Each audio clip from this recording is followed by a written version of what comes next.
দর্শক আমন্ত্রণ আজকের চট্টগ্রামের আয়োজনে শুরুতেই জানাবো শিরোনামগুলো।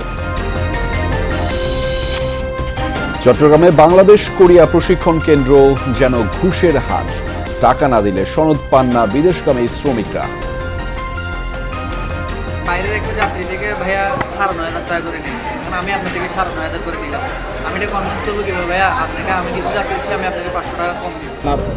যারা কন্ট্যাক্ট করে তারা ফিট হয়ে গেছে, না ফিট হয়ে গেছে, যারা নর্মালি সবগুলো আমি পাই, আমি ওটা শুনে শক্ত হয়ে গেছি।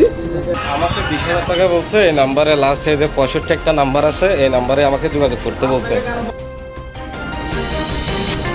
বন্দরনগরীতে গ্যাসের জন্য হাহাকার, আবাসিক ও শিল্প খাতে চরম ভোগান্তি, সবচেয়ে বেশি বিপাকে সিএনজি অটোরিকশা চালকরা। 1 টাকা ইনকামও কম নিতেছে না, এদিকে আমাদের সময় নষ্ট হয়। গ্যাস নিতে গেলে আমাদের মিনিমাম 5 থেকে 6 ঘন্টা দাঁড়াইতে হয়। যে এই পেশার আমরা পাই, এই পেশাদের আমাদের মালিকের ইনকাম উঠে না। চট্টগ্রামে গার্মেন্টস কর্মী বাবাকে হত্যার ঘটনায় 8 জন গ্রেফতার, 3 জন অংশ নেয় কিলিং মিশনে। মোবাইল ছিনতাইয়ের বিচার করায় এই হত্যাকাণ্ড, দাবি র্যাবের।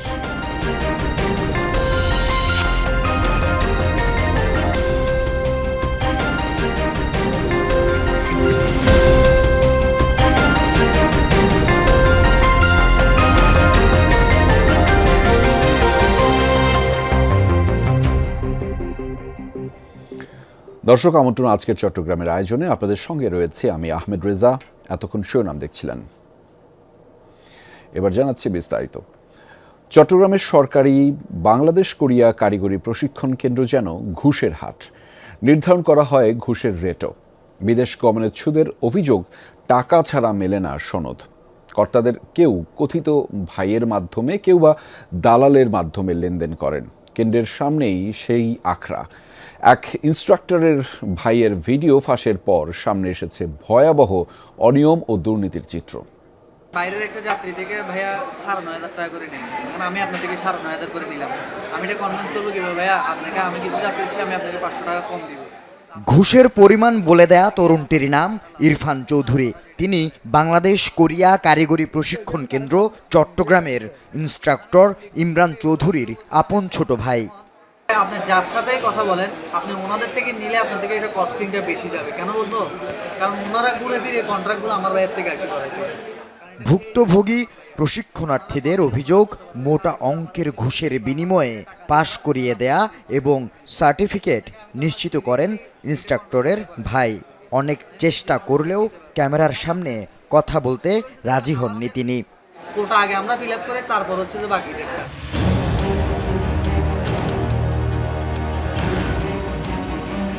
ভিডিওটি ফাঁস হওয়ার পর চাঞ্চল্য সৃষ্টি হলে সুর পাল্টে আদালতে মামলা করেন ইরফান। এখন তদন্ত করছে পিবিআই। আসলে এগুলো ফেক, আর এগুলো নিয়ে আমি আমার আইনের ব্যবস্থা নিছি। এখন আইনে যেটা করবে সেটা আর কি। আমাকে বিভিন্ন ধরনের টাকা পয়সার লোভ দেখানো, বিভিন্ন ধরনের দেখায় আমার মাধ্যমে বাধ্য করে নিয়েছে। আমাদের মামলাগুলো সাধারণত আমাদের ঊর্ধ্বতন কর্তৃপক্ষ সরাসরি তদারকি করে। প্রত্যেকটা মামলায় আমরা সিনিয়ররা কিন্তু ফিল্টারিং করে এবং যাচাই বাছাই করে। এখানে প্রভাবিত হওয়ার কোনো সুযোগ বা কোনো কিছু এটা আমার জানা নেই।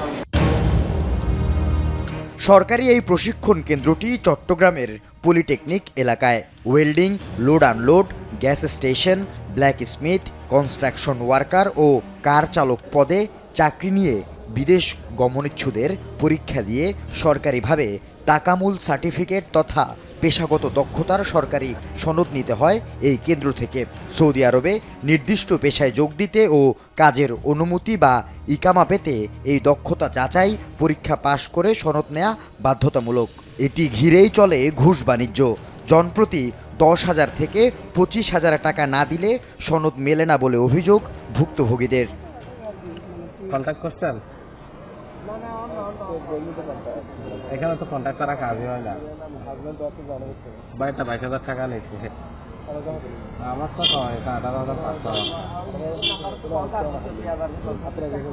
21,000 লেগেছে। নর্মাল 60 জন দিতে কন্ট্যাক্ট দিতে আপনার যারা কন্ট্যাক্ট দিতে তারা ফিট হয়ে গেছে, না ফিট হয়ে গেছে, যারা নর্মালি সবগুলো আমি পাই। আমি ওটা শুনে আমি শক্ত হয়ে গেছি। মানে নর্মালি যারা দিচ্ছে তারা আনফিট, কিন্তু যারা কন্ট্রাক্টে আসছে তারা ফিট।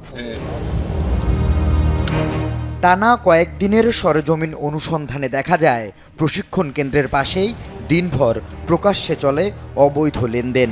যেমন এই কম্পিউটারের দোকান সার্টিফিকেটের জন্য পরীক্ষার্থীদের কাছে নিজ মুখে চান 20,000 টাকা।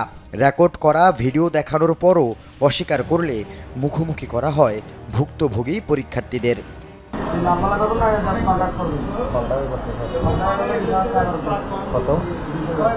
শোনা গেছে ভাই, শোনা গেছে, এবং এটা আপনি না আমাদের এখানে স্লিপ তোলা যাচ্ছে অনলি 8,000 টাকা। আপনি নিজের কথা নিজে অস্বীকার করতেছেন, এই তো। কাকে 18,000 টাকা বলছি ভাই? 18,000 টাকা বলছে আপনাদেরকে? আমাকে 20,000 টাকা বলছে। এই নাম্বারে লাস্ট যে 65 একটা নাম্বার আছে, এই নাম্বারে আমাকে যোগাযোগ করতে বলছে। মানে ওনার আব্বাও করে, উনিও করে, বলছে মানে ফিক্স 20,000 টাকা লাগবে। যে যে কার্ডটা দিছে আমাকে, তখন বলছিল যে 18,500। আমি আসছিলাম যে সপ্তাহখানিক আগে, আরও ওখানে কথাবার্তা বলছিলাম, যে বলছিল যে এই বিষয় করে দাও, সব কিছু কনফার্ম হবে, এখানে যদি না হয় কোনোখানে আর হবে না, ওরকম বলছিল।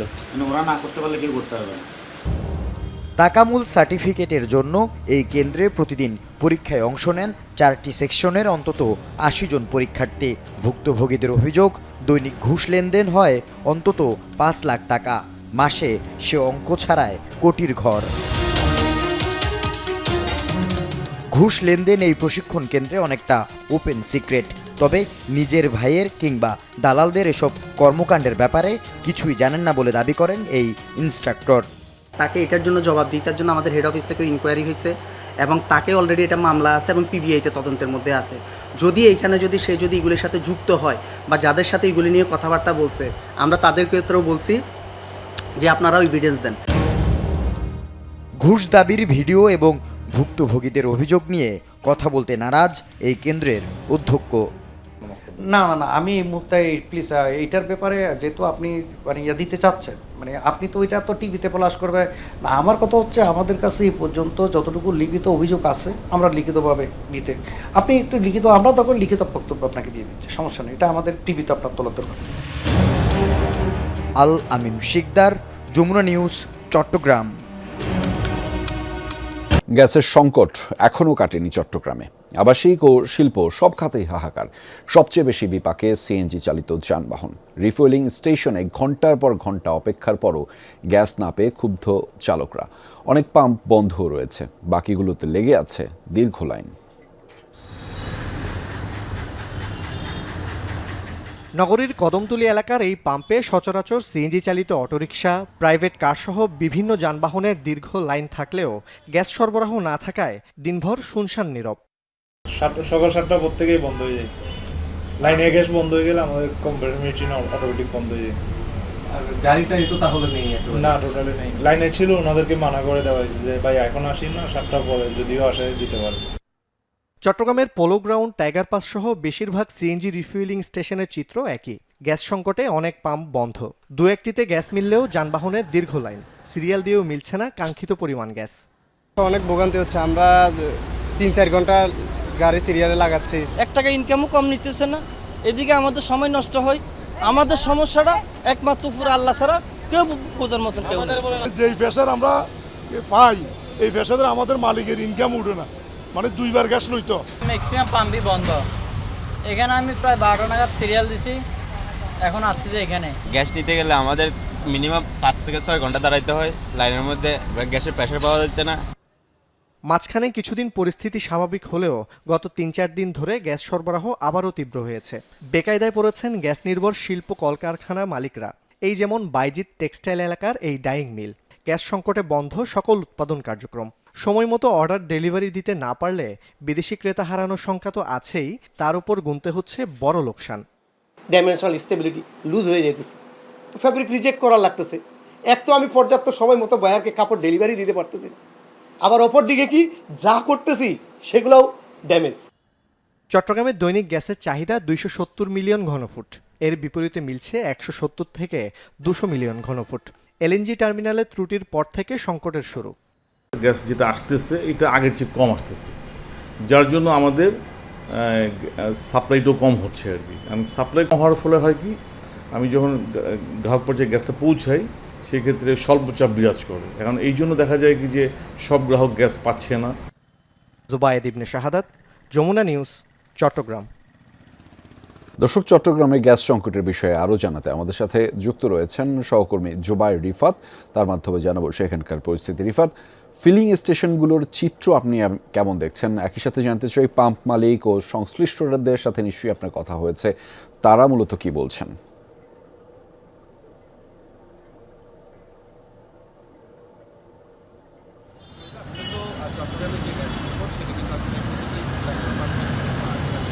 ধরে এই যে সংকট, সেই সংকট কিন্তু চলমান রয়েছে। ফলত যেটি হয়েছে, সবচেয়ে বেশি ভোগান্তিতে পড়েছেন সিএনজি চালকরা, কারণ স্বাভাবিকভাবেই সকালবেলা যখন তারা আসলে এই যে পাম্পগুলোতে গ্যাসের জন্য আসলে আসছেন, তখন কিন্তু তাদের যেই প্রয়োজনীয় জ্বালানি সেটি কিন্তু তারা পাচ্ছেন না। একদিকে যেমন তাদের ভোগান্তি হচ্ছে, অন্যদিকে মালিক পক্ষকেও আসলে তাদের দিনের যে মজুরি সেটিও কিন্তু বুঝিয়ে দিতে হচ্ছে। সব মিলিয়ে সংকট কিন্তু তাদের একেবারে বলা চলে যে বিপদসীমায় দাঁড়া করিয়েছে। তাদের যে বক্তব্য, সেই বক্তব্য অনুযায়ী তারা যেমনটি বলছে যে সব মিলিয়ে তারা সরকারের তরফ থেকে একটা নির্দিষ্ট আশ্বাসের আশায় এখন পর্যন্ত আছে। তারা যেটি বলছে যে যদি পুরোপুরি সরবরাহ স্বাভাবিক না হয়, সেক্ষেত্রে গ্যাস রিফিলিং স্টেশনগুলো আসলে বন্ধ রাখার দাবিও আসলে তাদের তরফ থেকে জানানো হচ্ছে। অন্যদিকে কেজিডিসিএল কর্তৃপক্ষ যেটি বলছে, তারা বলছে যে এখন পর্যন্ত পাইপলাইনে আসলে পুরোপুরি সরবরাহের যেই বিষয়টি স্বাভাবিক হবার, সেটি কিন্তু এখন পর্যন্ত সরবরাহ স্বাভাবিক হয়নি।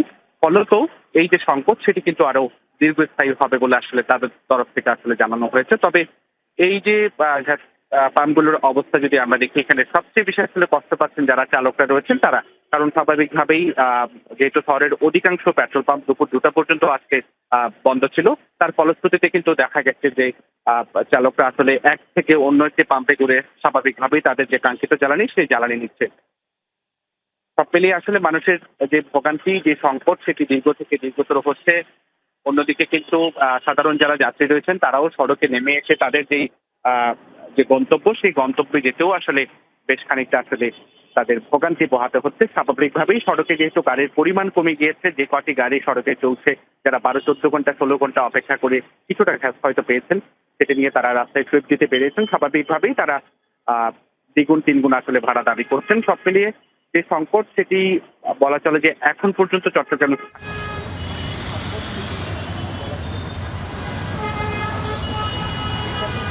এখন পর্যন্ত পরিস্থিতি স্বাভাবিক আছে। অর্থাৎ যেই সিএনজি গুলোতে দেখা যায় যে অন্যান্য সময় স্বাভাবিকের যে সময়টি, সেই সময়টিতে আসলে 250 থেকে 300 টাকার আসলে গ্যাস রিফিল করা যায়, তারা এখন পর্যন্ত আসলে 180 থেকে 200 অথবা কোনো কোনো ক্ষেত্রে সেটি 100 টাকার নিচেও আসলে তাদের যে জ্বালানি সেটি পাচ্ছেন। সব মিলিয়ে যে ভোগান্তি, সেটি আসলে বেড়েই চলেছে।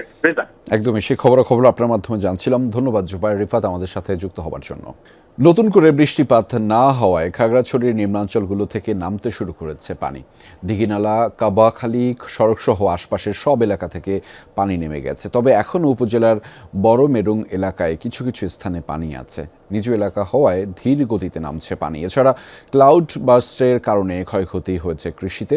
কৃষি সম্প্রসারণ অধিদপ্তর জানিয়েছে ক্ষয়ক্ষতি নিরূপণে কাজ করছেন তারা। এর আগে গতকাল আকস্মিক ক্লাউড বার্স্টের কারণে জেলার চেঙ্গি ও মাইনি নদীর পানি বেড়ে কয়েকটি নিম্নাঞ্চল সহ দিঘিনালায় জলাবদ্ধতার সৃষ্টি হয়।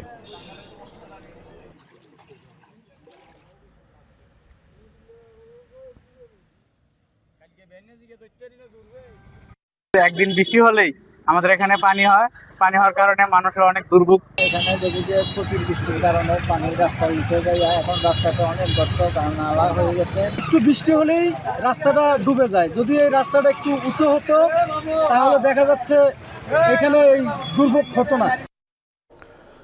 দর্শক, এ বিষয়ে আরও বিস্তারিত জানাতে চাই, সেটি জানাতে খাগড়াছড়ি থেকে যুক্ত রয়েছেন সহকর্মী শাহরিয়ার ইউনুস। তার মাধ্যমে জানাবো সেখানকার পরিস্থিতি। শাহরিয়ার, আর ঠিক কোন কোন এলাকায় এখন পর্যন্ত জলমগ্ন অবস্থায় রয়েছে সেটি তো জানাবেনই, একই সাথে জানতে চাই বর্তমান চিত্র আপনি কেমন দেখছেন? কৃষির ক্ষয়ক্ষতি যেটি হলো, সেটির কি অবস্থা রয়েছে?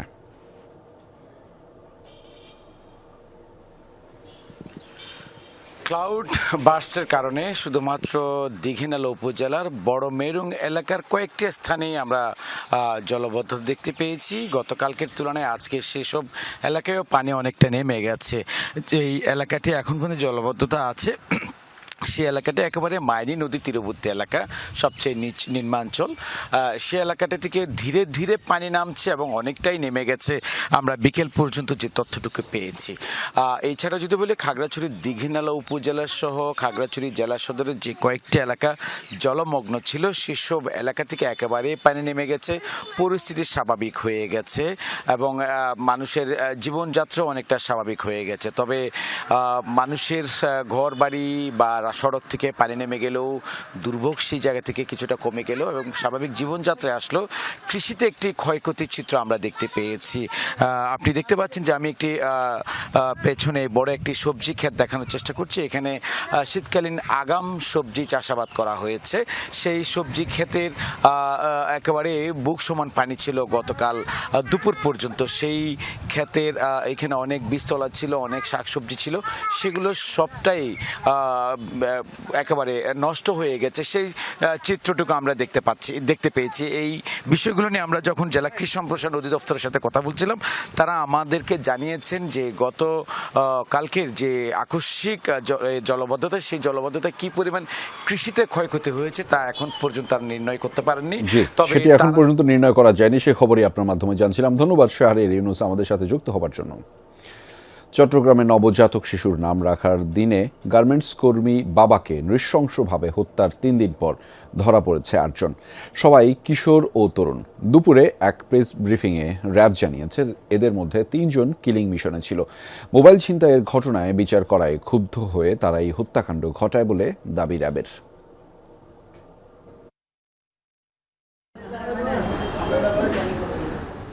এদের কারো বয়স 15, আবার কারো 20। এর মধ্যে জড়িয়ে পড়েছে রাজনৈতিক পরিচয় ব্যবহার করে প্রভাব বিস্তার সহ নানা অপরাধ কর্মকাণ্ডে। র্যাবের দাবি, অপরাধ প্রকাশ্যে না আসায় দিন দিন বেপরোয়া হয়ে উঠছিল চক্রটি। তবে গার্মেন্টস কর্মী সাকিব হত্যাকাণ্ডের পর শেষ রক্ষা হয়নি, ধরা পড়ে চক্রের 8 জন। র্যাবের দাবি, মোবাইল ছিনতাইয়ের ঘটনায় জনসম্মুখে সালিশে রায়হান ও ইমনের বিচার করে সাকিব। এতে ক্ষুব্ধ হয়ে সাকিবকে টার্গেট করে তারা। গত বৃহস্পতিবার বিকেলে মোবাইলে কল পেয়ে ঘর থেকে বের হওয়ার কিছুক্ষণ পর দুর্বৃত্তের এলোপাতারি ছুরিকাঘাতে খুন হন সাকিব। যে বিচার সালিশে রায়হান এবং ইমনের বিচার করা হয়েছিল, ওই বিচার সালিশে যারা উপস্থিত ছিল তাদের প্রতি রায়হান এবং ইমনের একটি আক্রোশ ছিল এবং এরই প্রেক্ষিতে প্রথম টার্গেট কিলিংয়ের শিকার হয়েছে ভিকটিম সাকিব এবং ভিকটিম সাকিবকে মারার ফলশ্রুতিতে ইমন এটি উদযাপনের লক্ষ্যেই মূলত তার ফেসবুক মেসেঞ্জারে ফার্স্ট ডান হিসাবে পোস্ট দিয়েছিল। চাঞ্চল্যকর এই হত্যাকাণ্ডের পর চট্টগ্রাম, বোয়ালখালী ও কক্সবাজার সহ বিভিন্ন স্থান থেকে গ্রেফতার 8 জনের মধ্যে 3 জন সরাসরি কিলিং মিশনে অংশ নেয় বলে জানায় র্যাব 7। উদ্ধার করা হয় হত্যাকাণ্ডে ব্যবহৃত টিপছুরি ও দেশীয় অস্ত্র। প্রত্যক্ষ এবং পরোক্ষভাবে যারা এই হত্যাকাণ্ডটির সাথে জড়িত আমরা সবাইকেই গ্রেফতার করতে সক্ষম হয়েছি। তারা সবাই একে অপরের সাথে পরিচিত এবং সে কারণেই পুরো ঘটনাতে তারা একে অপরকে সহায়তা করেছে। একটি গ্রুপ হত্যা করেছে, আরেকটি গ্রুপ পালাতে সহায়তা করেছে এবং আরেকটি গ্রুপ আলামত ধ্বংস করতে সহায়তা করেছে। এইভাবে করেই মূলত তারা একে অপরের সহায়তায় একটি সাকসেসফুল ক্রাইম করার চেষ্টা করেছিল। 24 বছর বয়সী সাকিব কালুরঘাট এলাকায় একটি গার্মেন্টসে চাকরি করতেন। বছরখানেক আগে বিয়ে করেন। ঘর আলো করে জন্ম নেয় পুত্র সন্তান। সন্তানের নাম রাখার দিনেই গত বৃহস্পতিবার মোহরার কামাল বাজারে খুন হন সাকিব। জুবায়েদ ইবনে শাহাদাত, যমুনা নিউজ, চট্টগ্রাম। কক্সবাজারের শুল্ক ফাঁকি দিয়ে আনা 31 ভরি স্বর্ণালঙ্কার সহ 2 জন চোরাচালানকারীকে আটক করেছে কোস্টগার্ড। সকালে কক্সবাজারে কোস্টগার্ডের অপারেশন কর্মকর্তা প্রেস ব্রিফিংয়ে এই তথ্য জানিয়েছেন। তিনি জানিয়েছেন, গোপন সংবাদের ভিত্তিতে গতকাল সন্ধ্যায় বিমানবন্দর সংলগ্ন নতুন ফিশারি ঘাট এলাকায় অভিযান পরিচালনা করা হয়। এ সময় সন্দেহজনক একটি মোটরসাইকেলকে থামার সংকেত দিলে আরোহীরা গতি বাড়িয়ে পালিয়ে যাওয়ার চেষ্টা করে। পরে ধাওয়া করে মোটরসাইকেল সহ 2 জনকে আটক করা হয়। এ সময় তাদের কাছে থাকা একটি ব্যাগ তল্লাশি করে প্রায় 31 ভরি স্বর্ণ, 4টি মোবাইল ফোন, নগদ 5,742 টাকা, সৌদি 10 রিয়েল ও 3টি সৌদি আরবের এটিএম কার্ড জব্দ করা হয়। চোরাচালানের সাথে সম্পৃক্ত অন্যান্য অসাধু ব্যবসায়ী ও সহযোগীদের শনাক্ত ও আটকের জন্য গোয়েন্দা নজরদারি এবং বিশেষ অভিযান অব্যাহত থাকবে বলে জানিয়েছে কোস্টগার্ড। 15টির বেশি শিক্ষা প্রতিষ্ঠানে ক্ষুদে শিক্ষার্থীদের অংশগ্রহণে চট্টগ্রামে অনুষ্ঠিত হয়েছে সিরাহ অলিম্পিয়াড। আননিসা একাডেমি মিলনায়তনে অনুষ্ঠিত এই অলিম্পিয়াডে অর্ধশতাধিকেরও বেশি প্রতিযোগী অংশ নেয়। সিরা ভিত্তিক জ্ঞান ও সৃজনশীলতার বিকাশ এবং অনুশীলনের আগ্রহ তৈরি করতে এই উদ্যোগ বলে জানিয়েছেন আয়োজকরা। পরে শিক্ষার্থীদের পুরস্কৃত করা হয়। অনুষ্ঠানে ডক্টর আব্দুল সালাম রিয়াদি, একাডেমির কো চেয়ারম্যান ইয়াসমিন আলম এবং শিক্ষক শিক্ষার্থী অভিভাবকরা উপস্থিত ছিলেন।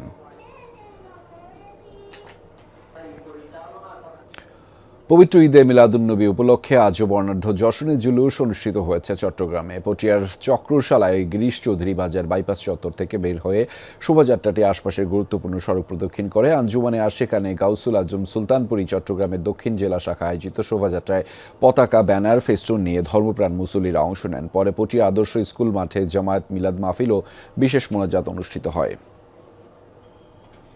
দর্শক, এই ছিল আজকের চট্টগ্রামের আয়োজনে। এতক্ষণ আমাদের সাথে থাকার জন্য আপনাদের সবাইকে ধন্যবাদ।